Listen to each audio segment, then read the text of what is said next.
Daqui a pouco eu vou deixar a tribuna para participar de ato público, senador Jarbas Vasconcelos, feito pela OAB, a Ordem dos Advogados do Brasil, sobre o compromisso do Brasil por eleições limpas na internet. Penso que esse é um pacto que a sociedade brasileira precisa firmar com respeito à qualidade das propostas e ao construtivo e proativo nível do debate político eleitoral. Lamentavelmente, o que se percebe no país hoje, neste período pré-eleitoral, é o uso irresponsável e, às vezes, até criminoso da internet, usando as redes sociais para denegrir pessoas e destruir reputações. A plataforma digital livre e democrática, como ela deve ser, precisa ser usada com respeito para mostrar aos eleitores projetos, não agressões. E o pior é que, em alguns casos, as redes oficiais estão sendo usadas para cometer essas transgressões. Nessa semana, o vídeo gravado pelo festejado ator Carlos Vereza, muito acessado na internet, reforçou a necessidade de usarmos a rede social de forma construtiva e com respeito às biografias. Aliás, a exacerbação da violência e as ameaças nas redes sociais chegaram a alcançar o ministro Joaquim Barbosa, presidente da Suprema Corte, vítima de ameaças de morte, como foram reveladas pela imprensa, no caso Revista Veja e Jornal O Globo recentemente. Essa inaceitável e condenável atitude via meios virtuais é apontada como uma das razões para a precoce aposentadoria do ministro, que deixou aos 59 anos o mais alto grau da magistratura brasileira, quando poderia, segundo a legislação em vigor, trabalhar até os 70 anos. Chega, portanto, em boa hora a iniciativa que a OAB promove nesta tarde. É um ato para que não só a ficha de cada candidato seja limpa, mas também a campanha eleitoral seja limpa. Os eleitores se cansaram de bate-bocas estéreis, desrespeitosos e sem fundamento. A sociedade quer candidaturas oferecendo propostas convincentes para os mandatos. As eleições deste ano, cujo primeiro turno ocorrerá no dia 5 de outubro, escolherão presidente da República, governadores, senadores, deputados federais, estaduais e distritais, no caso aqui de Brasília. As redes sociais ganharão enorme prestígio em todo o mundo, ganharam, melhor dizendo, especialmente na vitória do presidente Barack Obama. A cada ano que passa, também o Brasil tem ampliado seu protagonismo, não só no processo eleitoral com a urna eletrônica tão festejada, mas especialmente na livre e democrática manifestação dos internautas. As mobilizações de junho do ano passado mudaram o jeito de protestar no Brasil, com o uso das redes sociais. Reflexo disso está nos números. O Brasil fechou 2013 com 271 milhões de linhas de celular. De cada 10 brasileiros, dos 3 que usam esses aparelhos, têm acesso à internet móvel, os chamados smartphones. São mais de 100 milhões de pessoas acessando a internet no Brasil diariamente. Nas redes sociais, o número de usuários supera os 83 milhões de brasileiros. São cidadãos, consumidores e eleitores que interagem, trocam informações e leem conteúdos digitais. Só na rede social mais popular do planeta, o Facebook, os eleitores no Brasil já representam 59%. Minha experiência como comunicadora me fez ter a percepção muito clara da relevância das redes na atividade política. Meu mandato abriu as portas às redes sociais e, portanto, ao cidadão e à população. Em minha página no Facebook, estou ligada a mais de 140 mil pessoas. No caso do Twitter, minhas conexões superam as 30 mil seguidores. São necessárias e importantes interações virtuais que permitem a troca de dados e o exercício legislativo mais afinado com os anseios da sociedade. Entre 26 de abril e 2 de maio, 6,9 milhões de pessoas visualizaram a minha página no Facebook e os conteúdos e propostas legislativas que eu produzi. Assuntos relevantes, como projetos relacionados ao câncer ou às APAES, são debatidos e aprofundados na rede, sempre com uma abordagem propositiva e focada na atualização de políticas públicas. Para se ter uma ideia dos temas que mais chamam a atenção dos internautas que interagem comigo, menciono o projeto da reconstituição da a mama no mesmo ato cirúrgico da retirada do câncer, e do qual eu fui relatora, transformado na Lei 12.802 de 2013. Foram 142 mil compartilhamentos sobre essas questões, com sugestões e muitas perguntas. Já a Lei 12.880, de minha autoria, que já está em vigor, obrigando os planos de saúde a pagar tratamento quimioterápico oral em casa, os compartilhamentos na internet passaram de 127 mil. Essa interatividade digital alcança também as questões relativas à educação especial, no caso das APAES, e os debates sobre a maioridade penal no Brasil.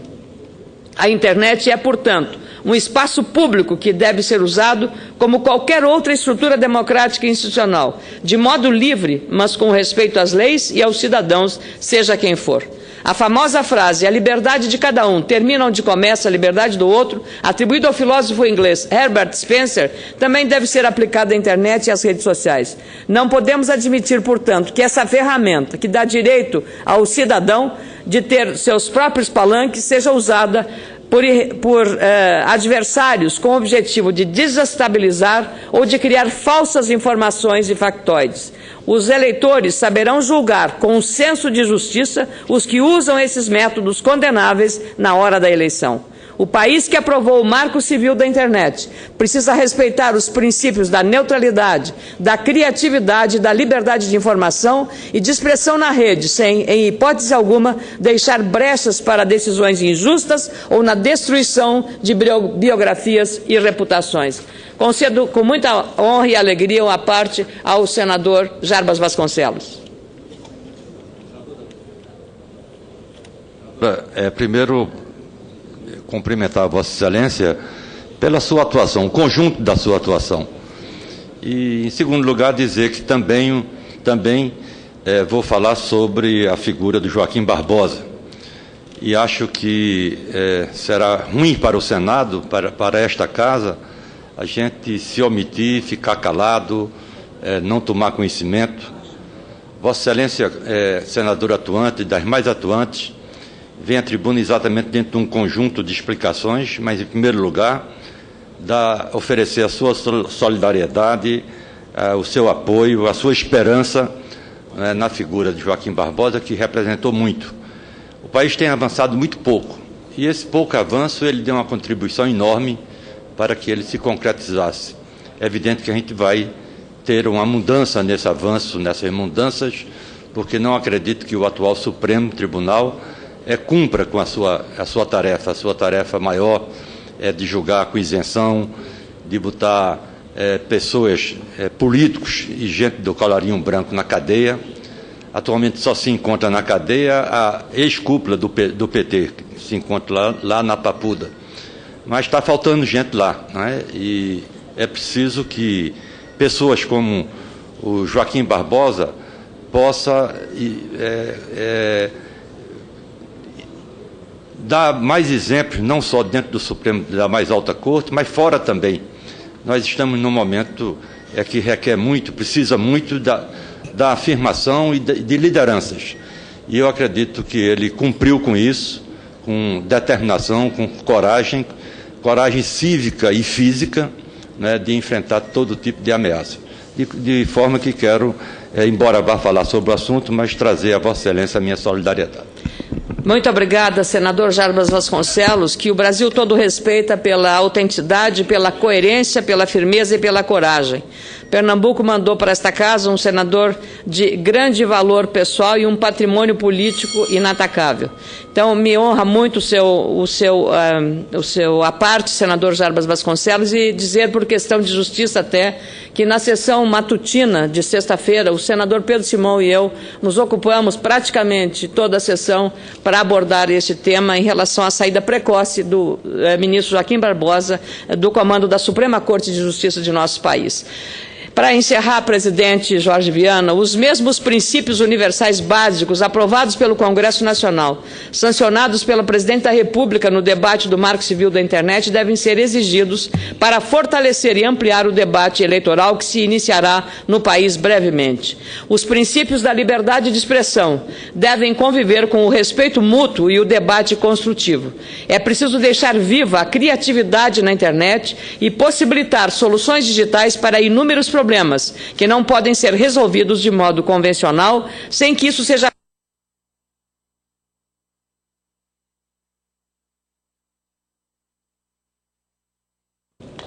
É preciso deixar viva a criatividade da internet e possibilitar soluções digitais para inúmeros problemas que não podem ser resolvidos de modo convencional, sem que isso seja feito de modo sujo ou escondido ou camuflado.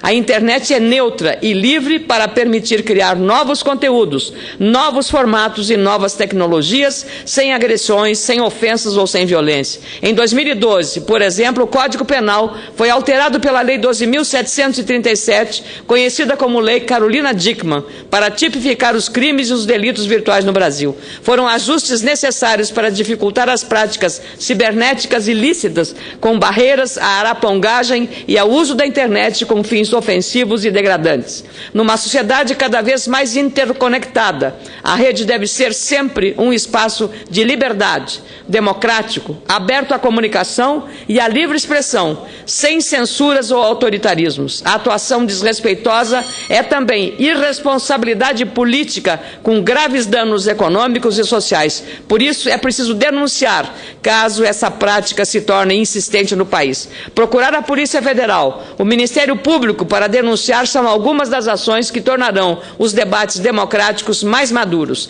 A democracia digital é excelente. A calúnia e a difamação são crimes cujos responsáveis precisam ser processados e denunciados. Este é o nosso compromisso de um Brasil por eleições limpas na internet. Parabéns ao AB. Eleição limpa é o que a sociedade brasileira deseja. Muito obrigada, presidente. Vossa Excelência, permite um breve à parte. Só eu queria cumprimentá-la pela maneira como Vossa Excelência, inclusive esposa agora, tem utilizado o Facebook para comunicar os seus atos do dia a dia, seja aqui no Senado, seja em toda a sua atuação como senadora, onde esteja, ora lá no Rio Grande do Sul, ora aqui em Brasília, em outros pontos. E acredito que Vossa Excelência tenha dado um ótimo exemplo. A partir de meados de fevereiro, eu comecei a seguir o seu exemplo, como de outros, e vi que se trata de uma forma de comunicação. O senador Jorge Viana é outro que também tem feito, e que o senador Paulo Paim, e notei que é uma forma de comunicação simplesmente formidável. Através dos comentários, nós tanto recebemos votos de apoio pelo que fazemos, por vezes há críticas, daí eu observo que os que me apoiam respondem às críticas dos que me criticam, mas é a democracia na prática, intensa. Então, quero saudar, e por tudo que está acontecendo de meados de fevereiro até agora,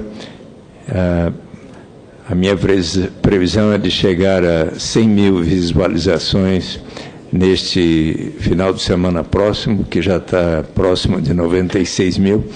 Então, cumprimento-a por essa forma de agir. Vossa Excelência, como jornalista e comunicador especial, tem feito um uso muito bem feito dessa nova tecnologia que está agora ao alcance de todos nós brasileiros.